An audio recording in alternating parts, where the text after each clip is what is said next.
Friends, आज की इस वीडियो में हम सीखेंगे कि हम किसी भी सीलिंग फैन के अंदर कितनी टर्न्स डालेंगे। आपको एक ही फॉर्मूले में सारी डिटेल मिलने वाली है इस वीडियो में। तो पहले हमने एक फॉर्मूला बनाया था, वो जो था 5000 टर्न्स वाला था। उसको आप किसी भी स्टेटर में डाल सकते थे, लेकिन उस समय सिचुएशन क्या होती थी, वो 2 साल पहले की बात है। उस समय वोल्टेज 200 से 220 के आसपास आते थे, लेकिन आजकल हर जगह वोल्टेज प्रॉपर आते हैं। तो हमने इस फॉर्मूले को थोड़ा सा अपडेट कर दिया, क्योंकि अब जो है इस फॉर्मूले से आपको हो सकता है हल्की फुल्की प्रॉब्लम हो सकती है ओवर हीटिंग की। तो इस फॉर्मूले को हमने थोड़ा अपडेट कर दिया है। तो अब जो हमारे पास न्यू फॉर्मूला है, वो हम किसी भी स्टेटर के अंदर 5500 टन्स डालेंगे, चाहे वो 12+12 का हो, या फिर 14+14 का हो, या फिर 16+16 का हो। आपको उसके अंदर 5500 टन्स भी डालनी है। किस तरह से डालेंगे, सारी डिटेल आपको इस वीडियो में मिलने वाली है। तो सबसे पहले हम ये देख लेते हैं, ये जो हमारा फॉर्मूला है, ये कितने वोल्टेज पर काम करने वाला है। तो ये जो हमारा फॉर्मूला है, वो 220 वोल्टेज से 230 वोल्टेज 240 वोल्टेज तक आराम से काम करेगा। अगर बाई चांस 245 या फिर 50 वोल्टेज भी पहुंच जाते हैं, तब भी हमारा ये फार्मूला काम करेगा, आपकी जो है वाइंडिंग बच जाएगी। तो इसलिए हमने इस फार्मूले को थोड़ा सा अपडेट कर दिया है। तो सबसे पहले हम देखेंगे 16+16 का डेटा, किस तरह से इस डेटा को हम अप्लाई करेंगे। मान लीजिए कि हमारे पास 16+16 का स्टेटर है, और जो हमारी टन्स है, इसको तो हम अलग कर देते हैं। हमारी जो टन्स है वो 5500 है, और स्टेटर हमारा 16+16 का 5500 टन्स डिवाइडेड बाई 16 का स्टेटर है। तो इसका जो आंसर आएगा 343, यानी कि एक कॉइल के अंदर 343 टन्स आएंगी, और ये हमारा रनिंग का डेटा हो गया। ठीक है, उसके बाद ये जो हमारी टन्स है 5500 माइनस 5% बराबर 5225। ये हो जाएगा हमारा स्टार्टिंग के पूरे सर्किट का। जिस तरह से पूरा सर्किट कंप्लीट होता है, एक सर्किट का ये हमारा टन्स निकल करके आ गई। इसका 5500 का 5% लेस करने के बाद, तो 5225 डिवाइडेड बाई 16 का स्टेटर है। तो इसका जो आंसर आएगा वो 326 आएगा एक कॉइल का। तो ये हमारा स्टार्टिंग का हो जाएगा। इसको हम राउंड फिगर में टन्स डालेंगे, 340 डालेंगे स्टार्टिंग को, सॉरी रनिंग में, और स्टार्टिंग में हमारी राउंड फिगर में 326 है, तो राउंड फिगर में हम इसको 320 कर देते हैं स्टार्टिंग बाइंडिंग में। ठीक है, ये जो स्टेटर हमारा, चाहे स्टेटर हमारा 12 mm का हो, या फिर 14 mm का हो, 13 mm का हो, 15 का हो, 16 का हो, चाहे फिर 18 का हो, आपको डेटा यही डालना होगा। इसके अंदर हमें 36 नंबर का कॉपर वायर यूज करना है, लेकिन सिचुएशन तब चेंज हो जाएगी जब हमारा स्टेटर 12 mm का है, 14 का है, 15 तक काम करेगा। लेकिन अगर वो 15 या 16 या 18 का है, तो उस कंडीशन में हमें यहाँ पर 36 नंबर की जगह 35 नंबर का वायर यूज करना पड़ेगा, 35 नंबर का कॉपर वायर। ठीक है, अगर पंखे की कोर मोटी हो जाती है, तब हमें वायर को 36 से 35 नंबर कर देना होगा। और अब हम देखेंगे 14+14 का डेटा। 14+14 में क्या डेटा डालेंगे, टन्स हमारी सभी स्टेटर के अंदर यही रहेगी 5500। तो टन्स हमारी 5500 है, स्टेटर हमारा 14 का है, डिवाइडेड बाई 14, तो आंसर आएगा 392। ये हमारी रनिंग की टन्स हो गई है 14+14 की। अब स्टार्टिंग की टन्स निकाल लेते हैं। 5500 माइनस 5% बराबर 5225। ये हमारी स्टार्टिंग में हमारी कितनी टन्स थी, पिछली बार की तरह 5225। इसको हम डिवाइडेड करेंगे 14 का स्टेटर है, तो आंसर आएगा 373। ये हमारी स्टार्टिंग की टन्स हमें यहाँ पर मिलकर आ गई हैं। अब इसको हम राउंड फिगर में ले लेते हैं, तो यहाँ पर ये 390 आ गई है रनिंग की टन्स। ठीक है, रनिंग में 390 और स्टार्टिंग में राउंड फिगर में 373 है, तो इसको हम 370 कर देंगे स्टार्टिंग में। पहले हमें ये वाली वाइंडिंग डालनी है, बाद में ये वाली डालनी है, और इसको हम 36 नंबर के कॉपर वायर से बनाएंगे।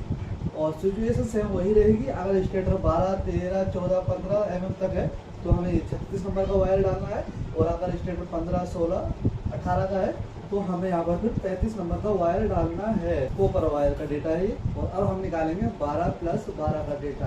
तो टर्न्स हमारी सभी में सेम रहने वाली है। 5500 डिवाइडेड 12 का स्टेटर है, ठीक है। तो यहाँ पर 12, 458, ठीक है।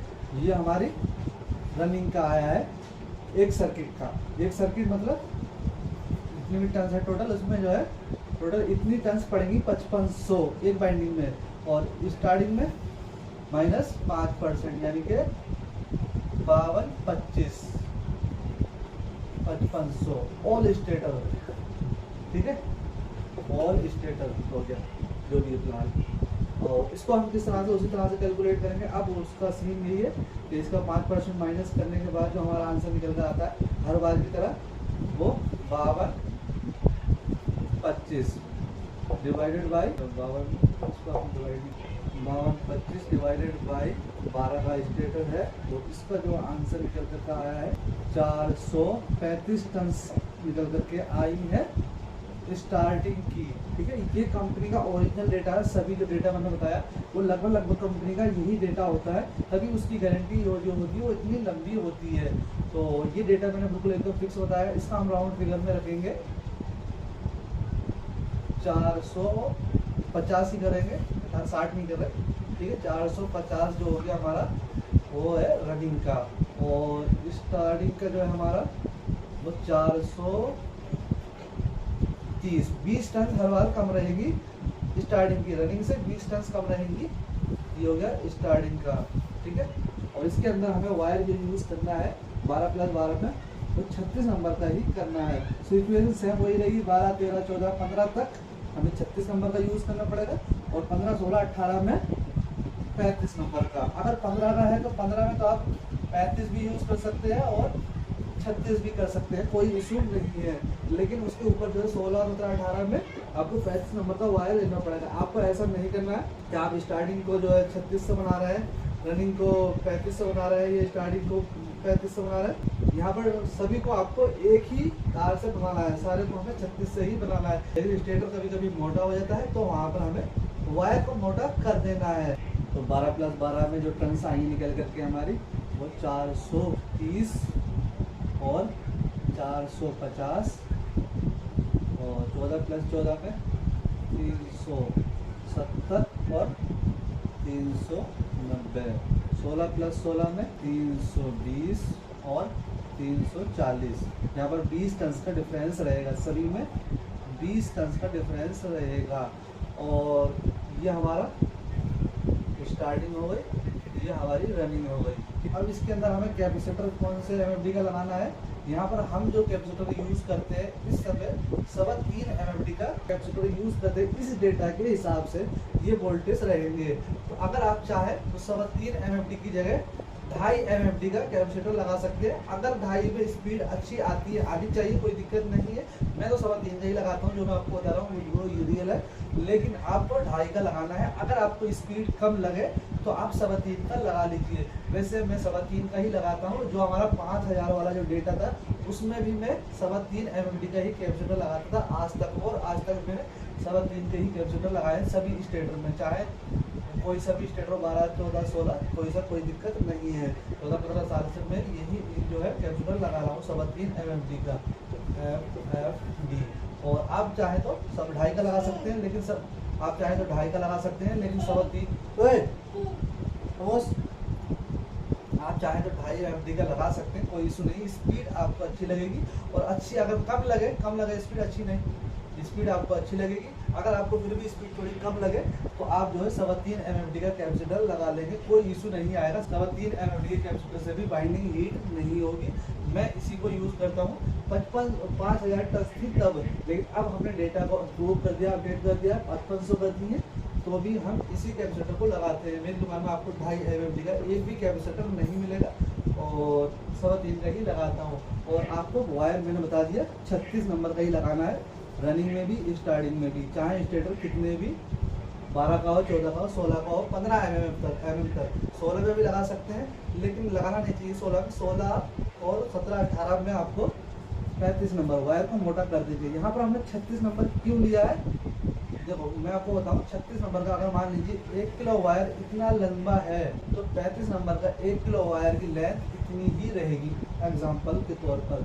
तो इस तार में आप मान लीजिए इस वाले तार में इसको हम लपेटेंगे कॉइल में, तो इसमें मान लीजिए कि 3 राउंड ही आए मान लीजिए कम पर, लेकिन जो 36 नंबर का वायर है हमारा इसमें हम लगाएंगे तो तार पतला हो जाएगा तो लेंथ बढ़ गई, तो यहाँ पर हमारे मान लीजिए कि 3.5 या फिर 4 राउंड आ गए। राउंड की यहाँ पर वैल्यू होती है टन्स की, तो हमने यहाँ पर टन्स बढ़ा दी, 35 नंबर की जगह 36 लगा दिया, टन्स बढ़ गई है। 10 mm का स्टेटर तो नॉर्मली बनाना भी नहीं चाहिए क्योंकि उसमें शिकायत रहती है। 10 mm का अगर स्टेटर रहता है तो उसके अंदर हमें ये टन्स डालनी पड़ेगी 5000 ही, क्योंकि उसकी कोर पहले ही पतली होती है, उसके अंदर 55 टन डाल देंगे तो स्पीड बिल्कुल भी नहीं आ पाएगी ढंग से। तो अगर 10 mm का स्टेटर है तो उसके अंदर हम 5000 टन टोटल डालेंगे एक सर्किट में, स्टार्टिंग में -5% हो जाएंगी, ठीक है। और आपने हमारी ये वाली वीडियो नहीं देखी तो आप उसको भी देख सकते हैं, इसका लिंक मैं आपको डिस्क्रिप्शन में दे दूंगा। और ये वीडियो आपको कैसी लगी है, अगर आपको वीडियो पसंद आए तो वीडियो को लाइक, चैनल को सब्सक्राइब जरूर करें ताकि आपको और भी इन्फॉर्मेटिव वीडियो देखने को मिलती रहे। और हमें इंस्टाग्राम पर फॉलो करना बिल्कुल भी ना भूलें, इंस्टाग्राम का लिंक आपको किसी भी वीडियो के डिस्क्रिप्शन में मिल जाएगा।